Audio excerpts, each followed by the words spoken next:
Hey guys, and welcome back to my YouTube channel. In today's video, we're going to be reading 11 terrifying urban legends that turned out to be true.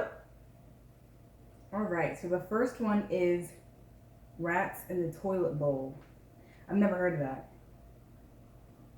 Ew! Oh my gosh. Okay, it says, you stagger into the bathroom at 3 a.m. to relieve yourself. Groggy with sleep, you lift the lid and position yourself over the toilet.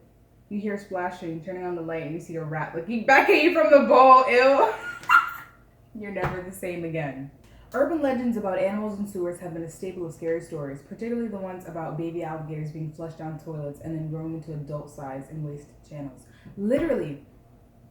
What?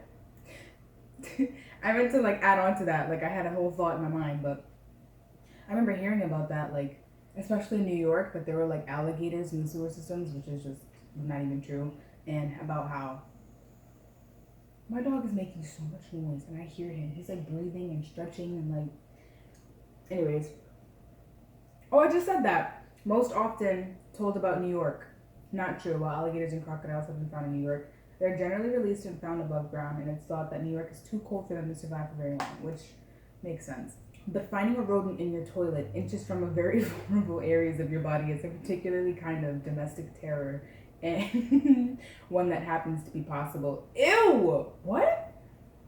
Drained plumbing for toilets is typically 3 inches in diameter or more. Plenty of space for a rat to climb up. The animals are attracted to sewage lines due to undigested food and feces and can travel through pipes before emerging.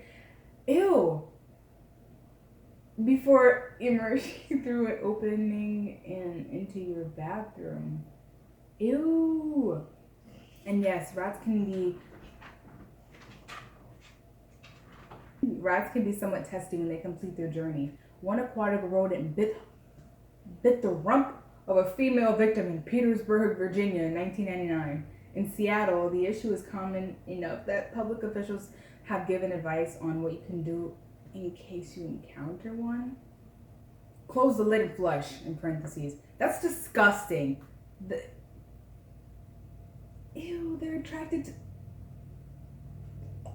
That's absolutely disgusting. Can you leave me alone? So number 2. This is...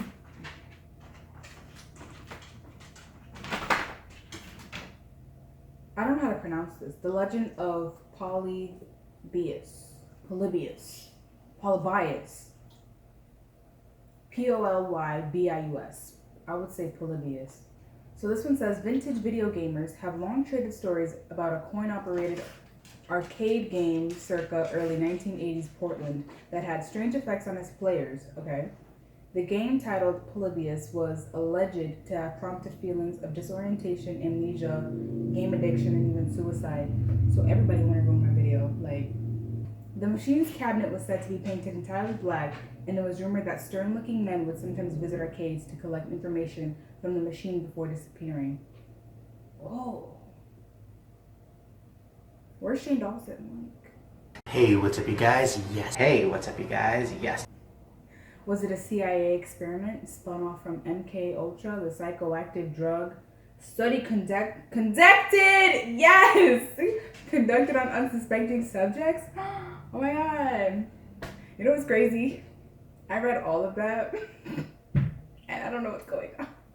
I read it, but I wasn't internalizing it. So while the entire story doesn't hold up scrutiny, individual pieces are actually based on fact. Brian Dunning, host of Skeptoid podcast, did some investigative work and found that a 12-year-old named Brian Morrow had become sickened during a 28-hour marathon video game contest in Portland in 1981. Well, sis, you're playing a game 28 hours. The heck? I swear, I always hear noises. He apparently drank too much soda and experienced stomach discomfort. Just a few days later, Portland area arcades were raided by federal agents who seized cabinets that were being used for gambling. Coupled with the existence of a real arcade game named Polyplay, these memories seem to They trying to make me look stupid because what word is this? Amalgamate into the polybius breed legend. You know what? I don't know why I came on here and tried to read to y'all like amalgamate. What does that mean? I'm dumb, but like you can't put yourself down like that. This next one, Candyman, I've heard of, and I'm like high-key traumatized. The last time I watched that movie was when I was like 6 or 7 because my babysitter used to love scary movies and she didn't care, so she wanted to watch it. I had to watch it too. I think there was a scene in the movie where she was in the bathroom. I don't remember. I really don't. I think I tried to erase it from my mind, but whatever.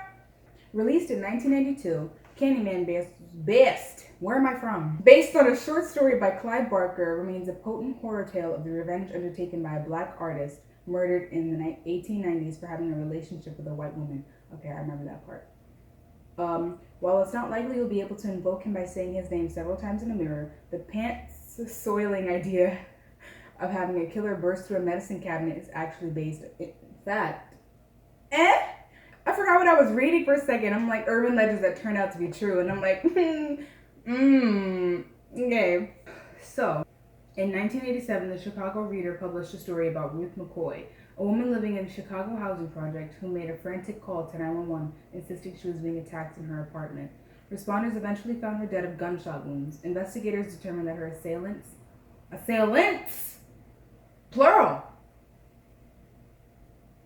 had gained access to her unit by breaking through the connecting wall in the adjoining apartment and climbing in through her medicine cabinet. Ay. The complex was built that way intentionally so that plumbers investigating leaks could simply remove the cabinet to check the pipes. It became a frequent mode of entry for burglars, and in McCoy's case, for killers. Dang. That's crazy. That's crazy! Alright. The next one, Cropsy. Oh my god. I've heard of this one before. Okay. For years, kids living in and around Staten Island raised goosebumps by relating the tale of Cropsy, a boogeyman who lived in the woods and made a nocturnal habit of disemboweling children. Parents, no doubt, eased their kids' fears by telling them no such monster existed. I used to live in Staten Island, and I remember hearing that name, Cropsy, and I'm like, what even is that? One of my friend's dads said something about Cropsy. I really don't remember. This was like years ago, and I was like, yeah, like, okay, you know. But then it happened to be true. The way he told the story, and he made it seem like it was fake. But we saw a documentary about it, and it was very much real. So, anyways, but he did. In 1987, Andre Rand was put on trial and convicted for a child abduction. Rand, it turned out, may have been connected to a rash of child disappearances in the 1970s. He had once worked at Willowbrook, a defunct mental institution. While he denies involvement in other cases, it's clear Rand's activities had a heavy influence in the word-of-mouth stories that followed. That was kind of vague. Like, they didn't really go into depth like the other ones. Like, the other ones were like 2 large paragraphs. This one is like 3 sentences and then like 4 sentences. But they're like, I feel like that's a very interesting story. Like, what? Okay, the next one is The Body Under the Bed.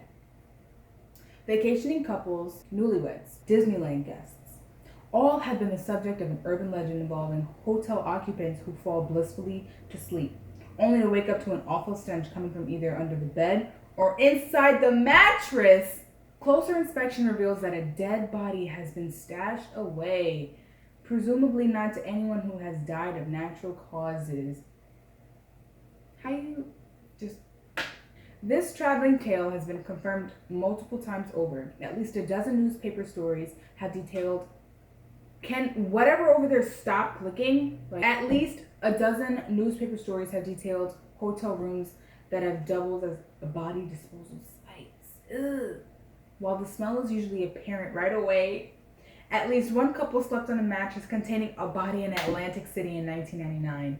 Cases in Colorado, Florida, and Virginia have also been reported. Oh my, can you imagine? Like, this match is lumpy. Like, in 2010, guests at a budget lodge in Memphis were horrified to discover they had been sleeping above the body of Sony Millbrook, a missing person. Fabric softener had been stuffed in the ceiling tiles to try and mask the smell. At least 3 other occupants have also run to the room since Millbrook's disappearance. A court eventually convicted Millbrook's boyfriend, Lakeith Moody, of the crime. Lakeith, why you did that? Like, anyways, I hope you guys enjoyed. I'm home alone and I'm kind of scared now because I was reading this and now I gotta go about my life and pretend like my dog is so annoying. I love him though. But I hope you guys enjoyed and I will see you guys in my next video. Bye!